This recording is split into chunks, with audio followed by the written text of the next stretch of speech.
Hello, welcome back. If you're new here, my name is Marissa. I am a certified personal trainer and I like to rate and review influencer workouts for you guys so you know which ones are good, which ones are not so good, which ones you should definitely do, and which ones to avoid. Today I'm going to be reviewing Pamela Reif's bubble butt workout. It was recently uploaded and I found out about it because one of my subscribers commented on my Bailey Brown review and said, I would like to have a professional opinion on that horrific torture. That caught my attention. I'm sure a lot of people know I love a challenge. I want to see what's up with this workout. I scrolled through some of the comments on her YouTube video. People were saying things like it was the hardest workout they had ever done.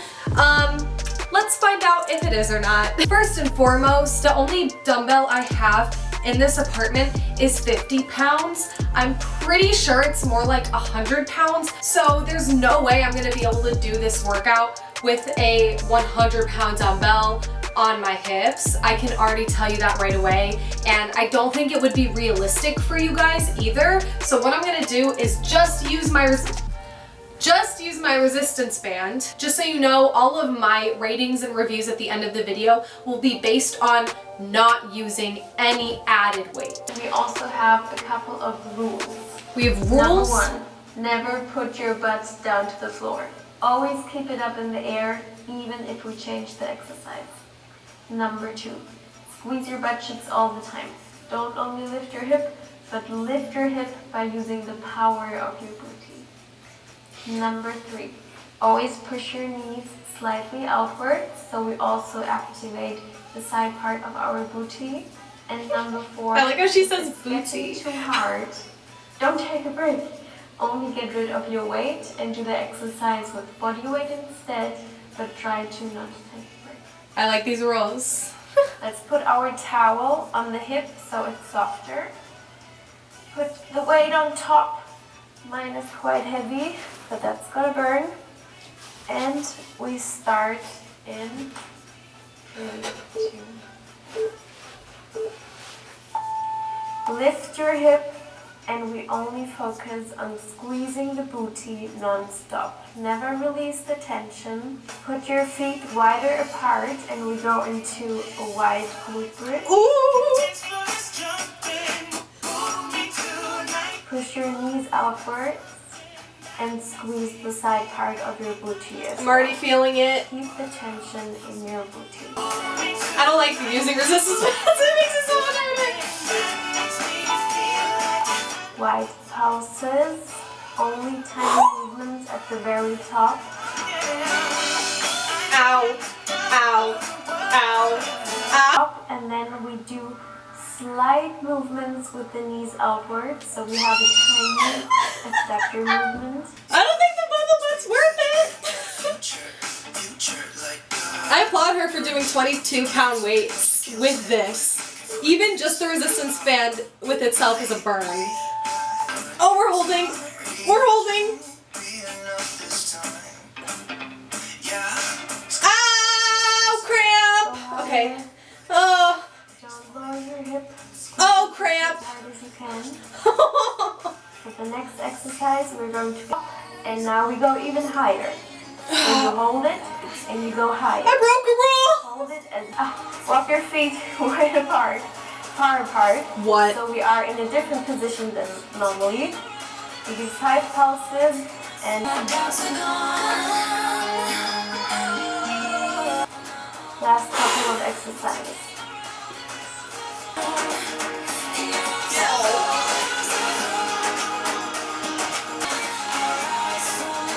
Go a bit higher, don't lower your hip.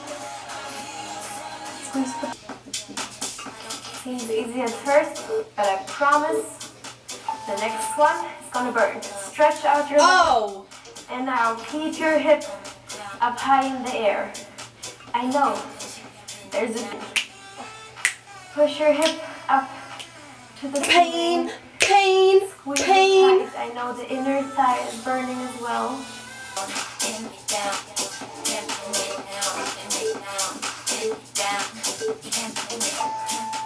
Well done. Lay it down. That's the only thing we get is this. Quiet. Should be celebrating. Before we talk about that workout, I need to make a distinction. When you're doing these glute bridges, you need to focus on having a pelvic tilt. When she says like get your hips higher, I think she's talking more of like if you tend to let your butt lower, push it back up to where it should be, but don't necessarily try to get your hips as high as possible. This is what I mean. So this is how I used to do glute bridges. I would try and push my hips and my back as high up as I possibly could, but I didn't have any sort of pelvic tilt here, and you'd feel it more in your quads and you put more stress on your back. So what you want to do instead is focus on tilting your pelvis under like this and then pushing up, only using your glutes and a little bit of your hamstrings. That way, you see, I'm not up as high, but I'm focusing more of the power on my glutes, which is gonna make this workout more effective. So don't try and thrust to the moon, just make sure that you have that pelvic tilt and you will still see great results, even if you can only go up this high. So for enjoyment, I'm gonna give this workout an 8 out of 10. I liked the creativity. I did a lot of glute bridge variations that I don't do very often or at all. So it was nice to do something different and change things up. I didn't like cramping. I felt like it put a little bit too much stress on my back over the course of the workout. But I mean, I gotta give her serious props for using 22 pounds on a lot of those. I definitely would not have been able to use the weight that I have. Do you wanna see it? Do you wanna see what I'm talking about? One sec.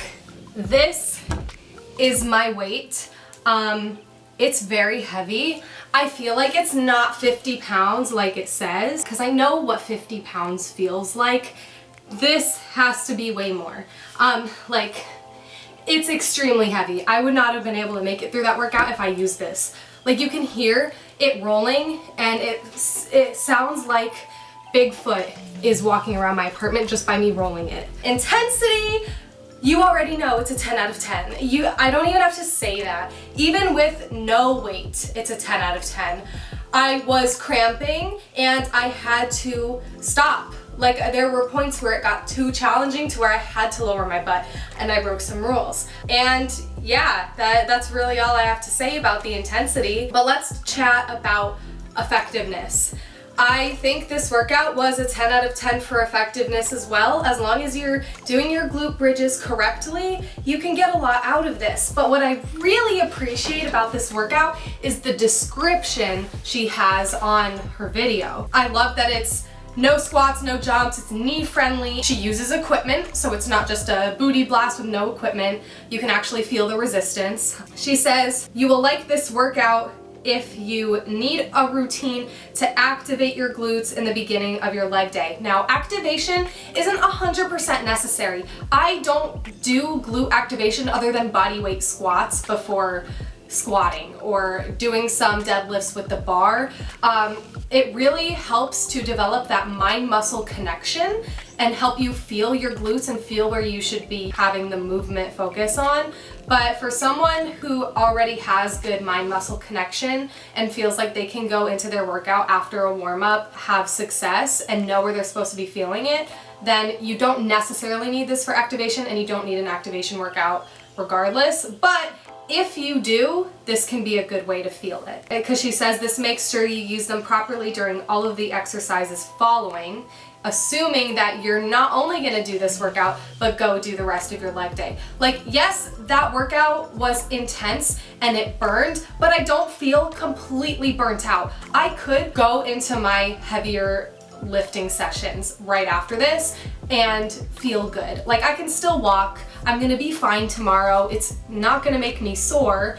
At least I don't think. You can do more. You can do this at the beginning, and she also says if you want to end your leg day with a bang and totally kill your booty, you could do that as well. I like how she offers you options, not claiming that her workout is the end-all be-all and that's what you have to do, and that's the only thing you should do, like some influencers may promote their workouts as. I like also that she gives you options to make homemade weight so that if you don't have a dumbbell, you can still use something. So just to recap, yes, this is a pretty fun workout, not the most fun because you feel like your butt's gonna fall off. It's super intense and it's a good, effective workout by itself, but also alongside your typical lifting schedule. So there's a lot you can do with this. You don't just have to do it by itself. Now, I asked some of you guys if you had any questions specifically about the workout, which I think I'm gonna do for future videos as well, to open the conversation up a little bit. Does soreness mean more gains, and is eating/drinking protein right after a workout helpful? So I'm gonna touch on the first part of this. Does soreness equal a better workout / more gains? Not always. You can have a great workout without being sore the next day. If you're not sore, that does not mean that you didn't work hard enough or that your workout wasn't good and it's not effective and you're not gonna see results or anything like that. In fact, if you are too sore after a workout to where like it's actually really hard for you to even stand up, walk, perform your daily activities, that could be a sign that you overtrained. So there's a good threshold between like not feeling sore to being like a little bit sore, like your typical delayed onset muscle soreness the next day, and that should subside after around 24 hours. That threshold you want to be inside. If you go past that, you're getting in the realm of overtraining. It could actually be detrimental to your overall results in the future and your physical health. It makes you more prone to injuries. So many other things could happen. So if you're doing a workout and you're not sore, that's fine. But if you've been doing the same workout for a very long time, you were sore in the beginning, and you've been doing the same exact thing for too long, that could lead to a plateau. Your muscles have adapted to what you've been doing and what your routine is. So that could also be a sign to you to switch something up. And then, is eating/drinking protein right after a workout helpful? Yes, I would say drinking protein after a workout. However, studies show that it's more beneficial to focus on overall protein intake during the day versus specific protein timing. So you don't have to worry about like, oh, if I don't have a protein shake immediately after my workout, then I'm not gonna see results. But you definitely want to eat a good, like quick carbohydrate source before your workout to fuel your glycogen store so you can use that for energy during your workout, and then just focus on overall protein intake throughout the day. How often could we repeat this workout through the week, mixed with other glute workouts you find effective to maximize our results along with eating in a caloric surplus? So I think what she said in her description sums it up pretty well. You could do it on its own, you could do it before your workout as activation, or you could do it after your normal leg routine as a burnout. So don't make this a standalone workout. If you already go to the gym and you have a good routine, you can incorporate it in other ways, like doing it before and after. And I would say anywhere from 2 to 3 times a week, maybe 4 if you time it correctly. But yeah, not something you should do every single day, but if you're doing it multiple times a week and incorporating it into what you're doing regularly, then I think that would be a good plan. How many times should you train glutes, and is it okay to train them every day if it's just strictly body weight training, no added weights? Either way, whether you're using resistance or not, you still want to allow your muscles proper recovery time. So I wouldn't recommend doing something like this every single day.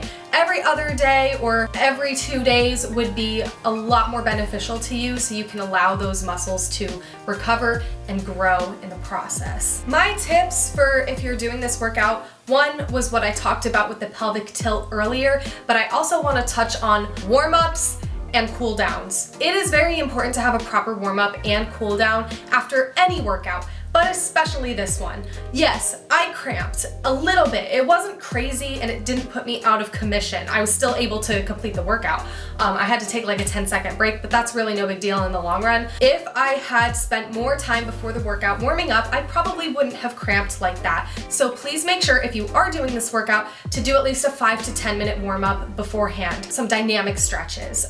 No static stretching though until after the workout. And then yes, whether you're doing this by itself or with your regular routine, please stretch at the end. Go try this workout. I mean, I think it's great. I love that it's challenging and I like that you can push yourself. I feel like it's maybe not the best for beginners if you don't have a solid foundation on how to do glute bridges on their own first, because you're going immediately into all of these different variations that you may not be super comfortable with. So getting the foundations first with like regular glute bridges, knowing how to do squats properly and all of that would be pretty important before going right into this workout, and also ensuring that you're able to complete it. I could see a beginner trying this being one of the first workouts they ever try because of the catchy title, like who doesn't want a bubble butt, and trying it, failing, getting super discouraged, and then just quitting before they even begin. I hope that's not the case for anybody. That's just my recommendation. This is great. I mean, I've been weightlifting for over 2 years now, and that was still extremely challenging for me. Without weight. If you need a more personalized plan or personalized approach and you're just trying to get started and you're not really sure what to do, I would definitely recommend my programs. I train one-on-one and I also have a pre-made package on my website and will be making more in the future. I hope you guys have an amazing rest of your day, weekend, night, whenever you're watching this, and I will see you later.